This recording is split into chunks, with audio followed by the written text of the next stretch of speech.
Hello and welcome to the Comparesoft Facilities Management Podcast. In this episode, we look at the non-traditional path to becoming a facilities manager and answer the question, how do you actually break into facilities management? Today, I'm joined by Daniel Hughes, a facilities manager whose career started with forklift driving and street wardening before a mentor and an IOSH qualification opened the door to FM. We'll explore what that transition really looks like, why communication and hands-on experience can matter more than most qualifications, and what Daniel has learned about managing sites, suppliers, and tenants with a hands-on, people-first approach. Daniel, it's great to have you on the podcast. How are you? I'm good. Thanks for having me on. It's a bit of a surprise, but no, I'm really looking forward to it. Awesome. You mentioned there is a bit of a surprise, so I'm going to get straight into it. So when people think of becoming a facilities manager, they might not picture your background, Daniel. Can you walk us through that transition from driving forklifts and being a street warden to then managing a 61 unit industrial estate? Yeah, it's a bit so starting off through school really. I had no, I left with no grades. I had um, ADHD and dyslexia, which is undiagnosed. So my school education wasn't the best. I think my parents, when I left, they thought, "Oh my God, what's he going to do?" Um, so yeah, but I think my journey into sort of facilities management, it was a plan, but looking back, I think every role built the foundation I needed really. Mm. Driving forklifts taught me about operation safety and equipment maintenance. Um, as a street warden, I learned how to deal with difficult conversations, accessing risk quickly. I was also lucky to be helped along the way by people in the industry as well, which was it was there was some lucky times for me to sort of get in the position that I'm in, but I like to think that I earned it. Yeah, that's a great angle to take. And people who are sort of getting into this role now, they'll often think, I need an undergraduate degree or an IWFM diploma. You took a Yeah. very practical route. You started with a IOSH course. Do you think that hands-on experience and mentorship can outweigh formal degrees in some form? I think formal formal qualifications, they validate what you learn practically. There shouldn't be barriers to entry into the industry. Hmm. Um, some of the best FMs I know started in reception, security, maintenance. Um, a degree might a degree might teach you theory about HVAC system, but hands-on experience teach you why that particular Mm. unit always overheats on a Wednesday, sort of thing. So, um, yeah, it's FM is a fundamentally a practical discipline. You can't learn tenant psychology from a textbook or Mm. understand how buildings actually behave without walking through them daily, really. Yeah, so that it's important to obviously to have that balance, but to be hands-on and to walk around and see what is actually going on. That's really important. Yeah, I think my IOSH course gave me the safety foundations, which is like non-negotiable, really. Mm. Um, but the real education comes from shadowing experienced FMs and making Yeah, mistakes in a supported way. yeah.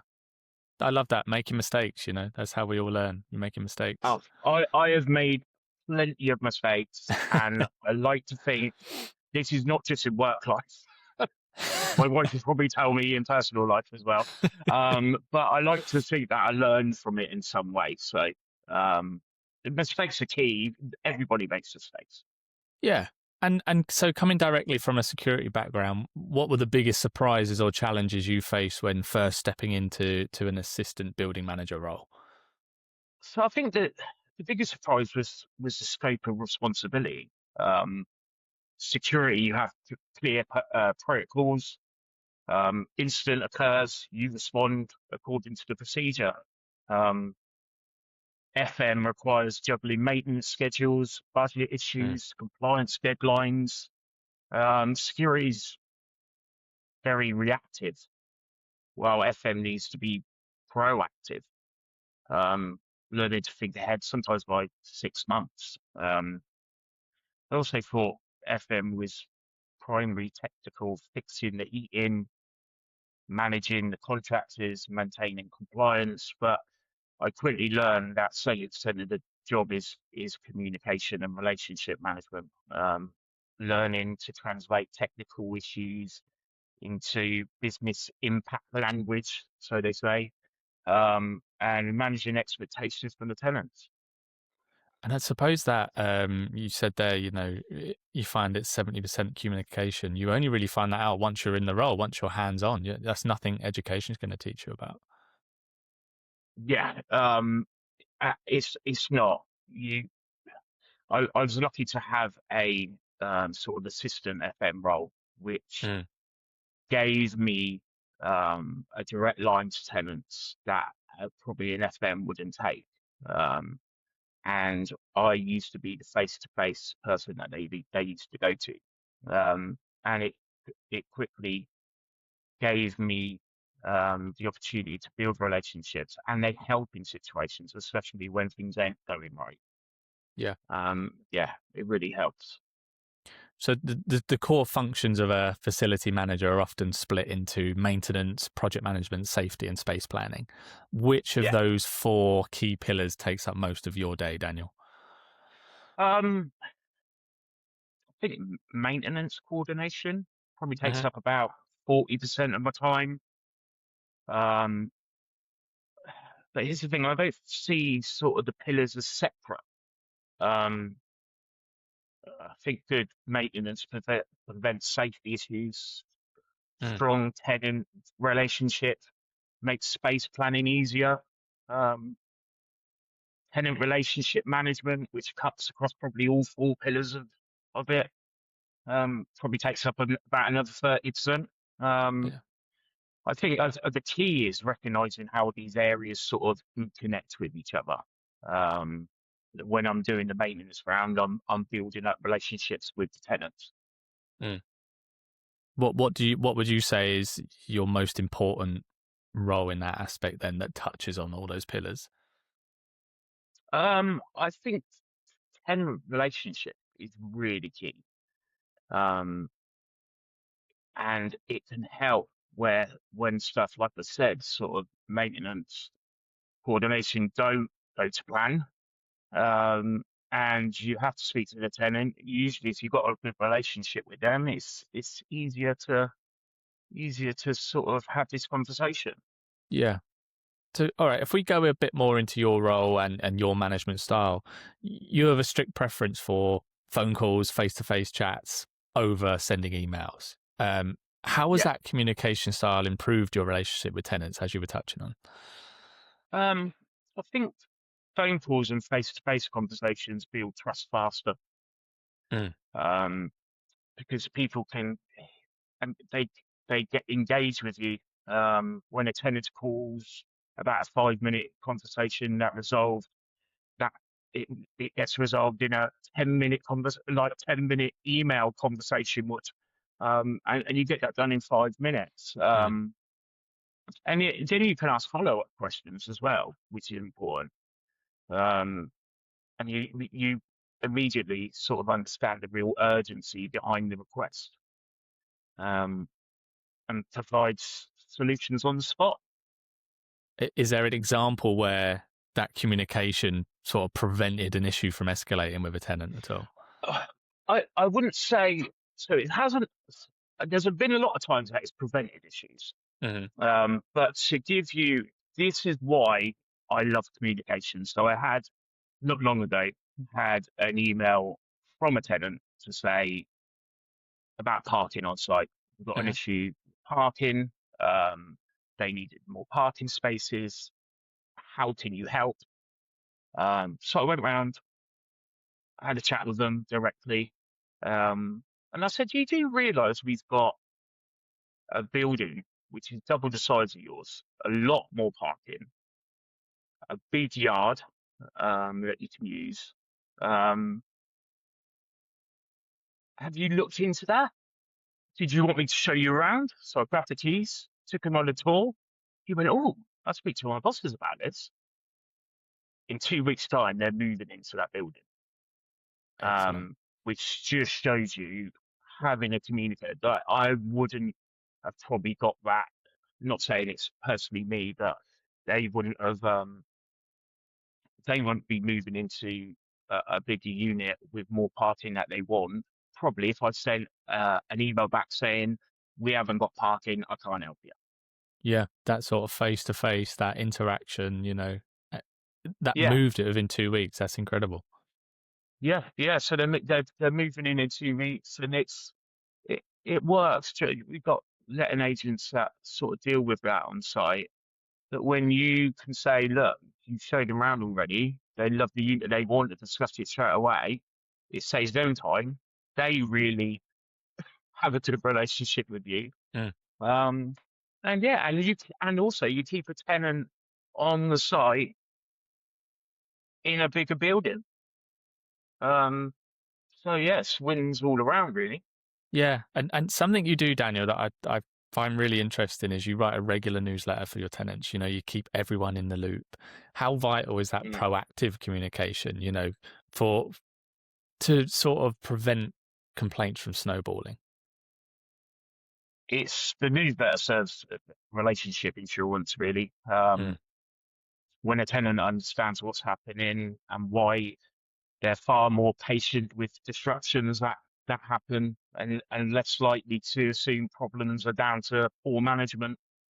Um, and it also creates like feedback loops as well. mm, Um, Tenants will respond with suggestions, concerns. Um, concerns they've noted on site. I think the key is making it useful and not just corporate stuff. mm. Um, Try and get people to read it, and they would get some insight into it, practical information, seasonal reminders, Yeah. emergency contact changes. Prevention's always cheaper and less stressful than damage control. So um, yeah, it serves a purpose. Do you get much feedback from tenants on that newsletter? Yeah.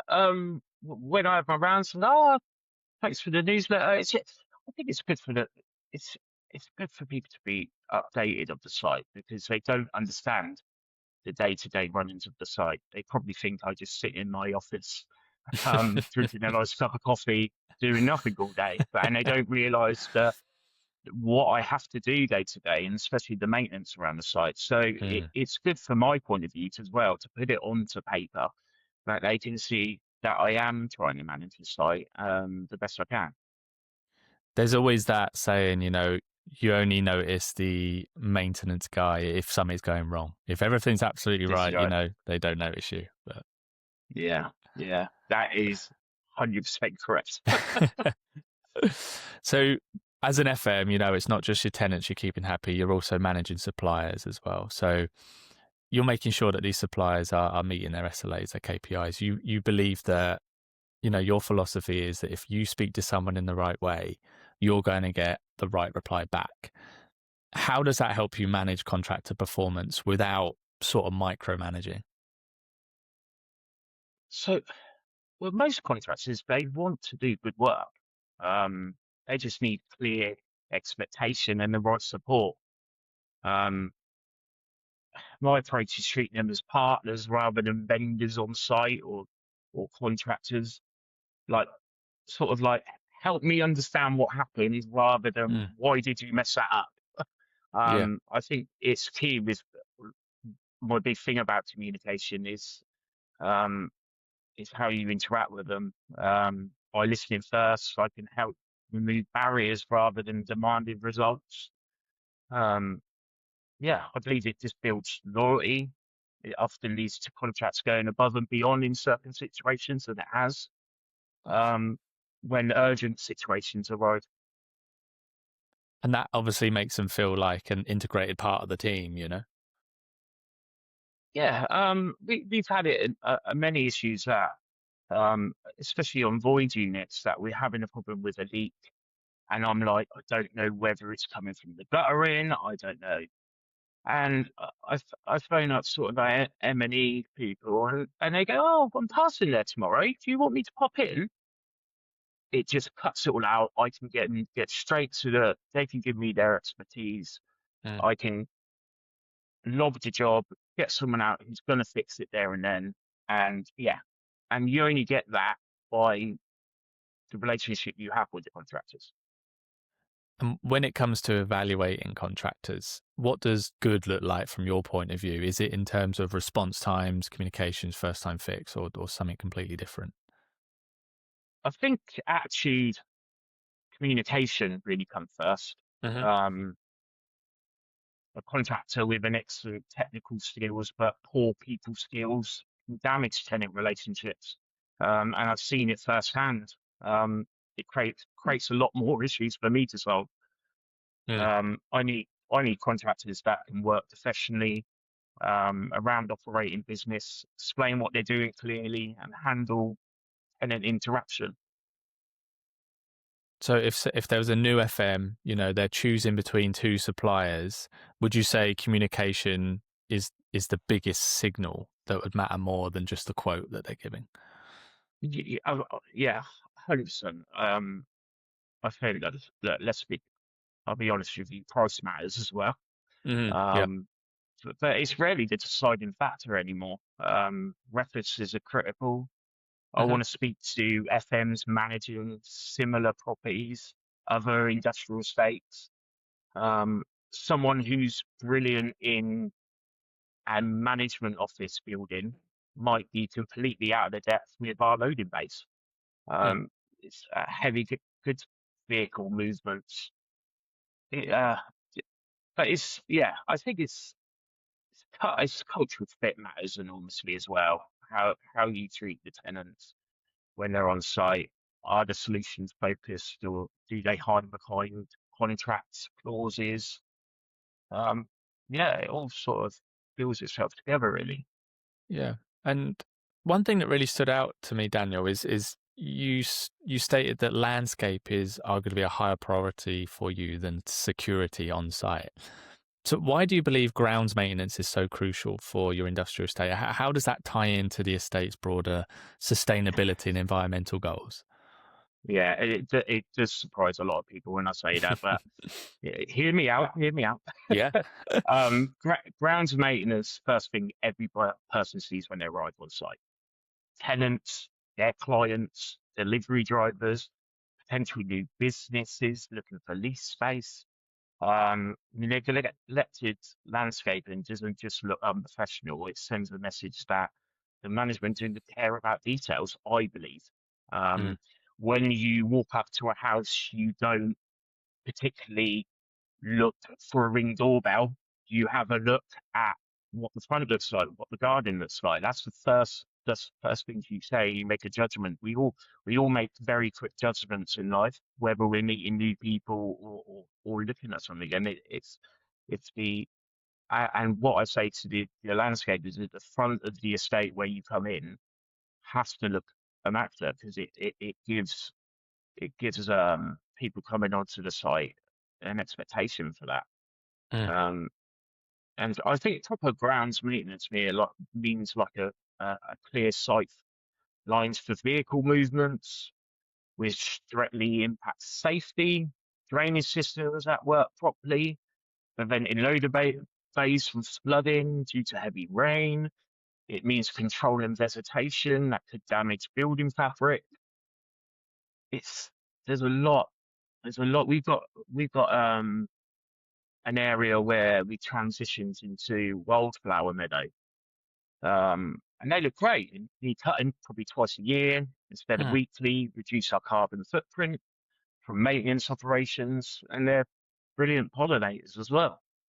And that's a big part of tenant health and well-being as well. They're coming on site and they're seeing these wildflower meadows. It's sort of gives a good feeling to them as they're going into the building. Yeah, 100%.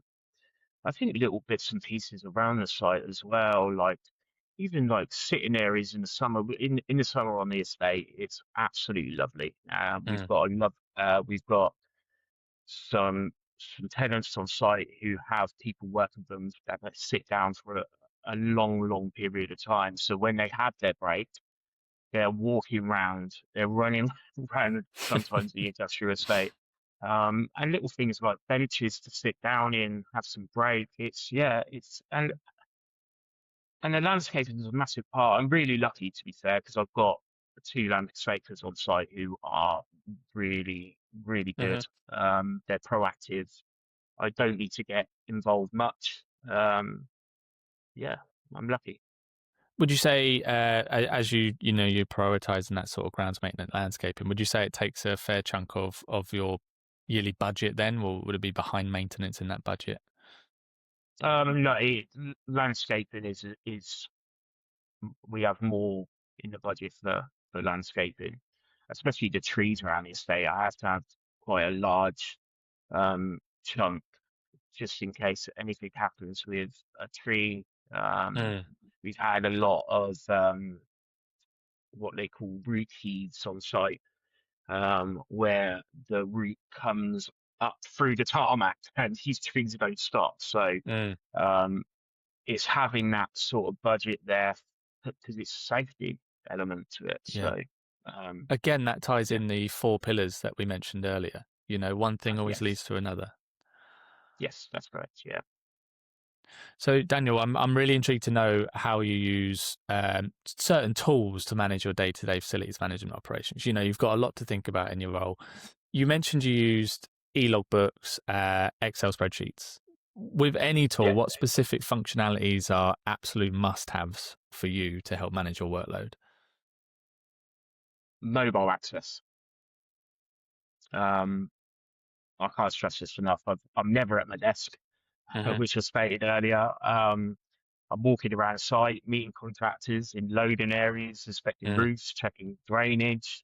If I have to go back to my office to update system or check information, um, the system is already broken for my way of working. Yeah. You need it all there and then available to you in real time. Yeah, need to see priorities immediately. And when I open the system in the morning, I should immediately see what's overdue or what's escalating, what needs my attention today. Mm. Shouldn't have to click through five screens and scroll through spreadsheets to figure out Mm. what's urgent. Yeah. And do you also use these tools to manage your contractors as well, your suppliers? Yeah, so I people calling it e-logbooks, but I believe they changed their name to Vanify now. Hmm. Um, but it's a really good system that you speak to the contractors on like a log. You've got a log of everything. You can update pictures, um, and yeah, um, you can get real time into situations and dates and times when you log these incidents. Yeah. So if you could like just walk me through your workflow from like an issue raised to a work completed to tenant updated, where do these tools help and essentially where do they fall down? Where do they break? So let's say, for example, that we've got a damaged fence on site.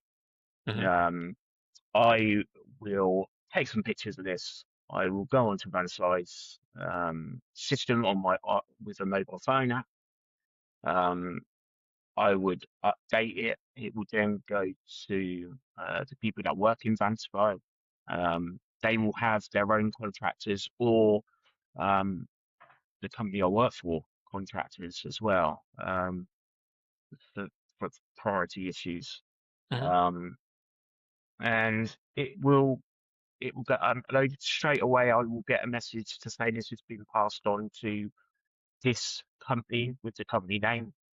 I will then hopefully over the next day or so, depending on how urgent it is, I will get a message to say we will be attending on this date at this time.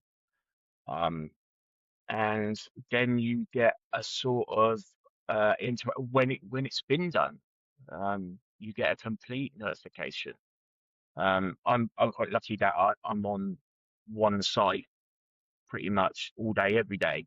But if I was managing various different buildings or industrial estates, like, it's critical that you know that job's complete, Mm. and can move on to the next job. Yeah.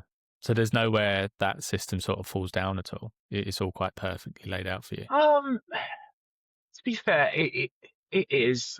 There's all there's always so on site at the moment we don't have tenants that basically upload um maintenance problems Mm. or anything.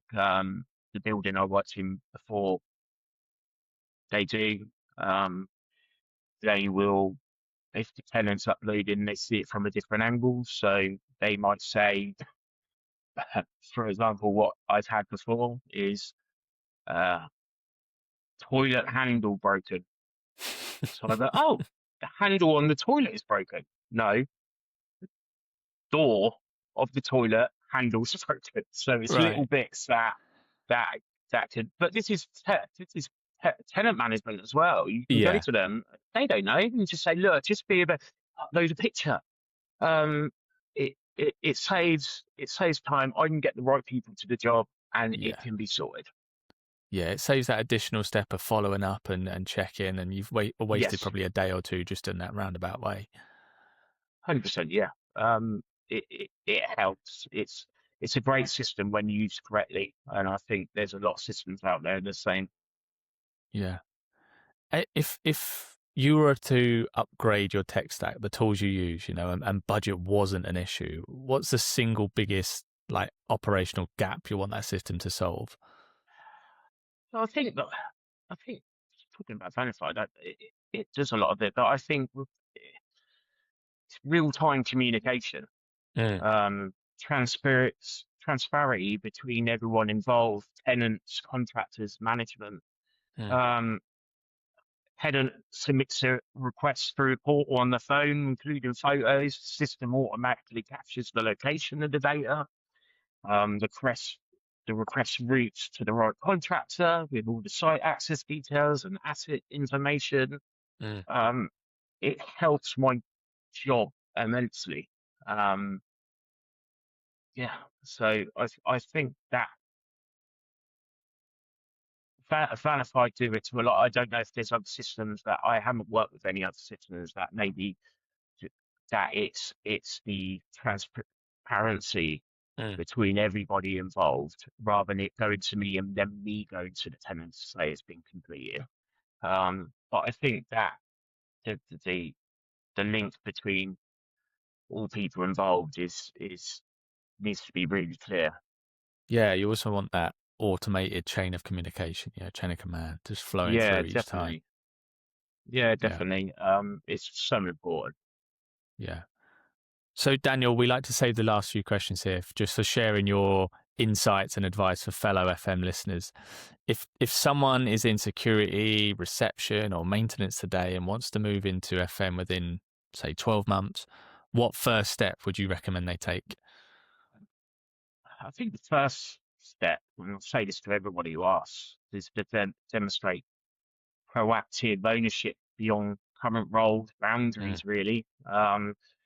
Stop waiting for someone to tell you about problems, starting identifying and resolving issues before they escalate, or before anyone even asks. If you're in security, and what I used to do, if you notice lighting failure in the car park that's been broken for a week, don't just log it, put it in that, or put it in your handover notes, follow it up, find out Mm. what's taking so long, understand the process, get it resolved. If you're in reception and the tenants keep asking confusing questions about the car park allocation system, don't just answer the same question 50 times. Mm. Research how the system actually works. Identify why it's confusing. It's clearer communication and process to management. And Yeah. document everything you learn. I think that's a key one as well. That helped me a lot.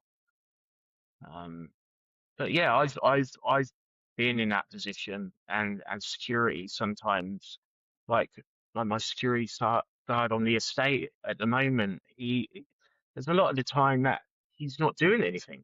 And there's a lot of stuff that I've been trying since I got there to make him understand about protocol and reasons why he does the job that he's doing, why he tells me contractors are on site working in a specific area, um, why they need work documents and audits happen. I think it helps their job as well, to have a good understanding rather than reporting stuff that they don't really know why they're reporting it. Yeah. So the gist there is, to take that extra step and to understand the processes, and you'll gain Yeah, further knowledge. yeah, 100%. Yeah. And finally, Daniel, so what are the most important soft skills and leadership qualities a new facility manager needs to develop if they want to operate at this level? Um, I think the most critical one that's not really talked about enough is calm decisiveness under pressure. Um, Emergency happens consistently in an FM role. Contractors may show budget surprises, water leaks. Um, People are looking at you to know what to do. And sometimes Mm. I don't. But I think the ability to quickly assess the situation, make sound decisions even when you don't have the complete information, um, and communicate with confidence. I think that the tenants will get a lot of that if you're confident about a sort of um, emergency happening. It fills them with confidence and they feel less stressed about it. Yeah. Daniel, you've been a fantastic guest. You've been really honest account of what I it hope takes so. to break into facilities management, especially from that non-traditional background. I find that really fascinating, and the practical advice you've shared on, particularly on communication, contractor relationships, and going into the tools you use, the tech stacks. It's going to be valuable to anyone considering that move up into being a facilities manager. So, thank you so much for joining us, Daniel. No problem. Thanks for having me. And thank you all for listening, and we'll see you on the next episode. Bye, Daniel. Bye.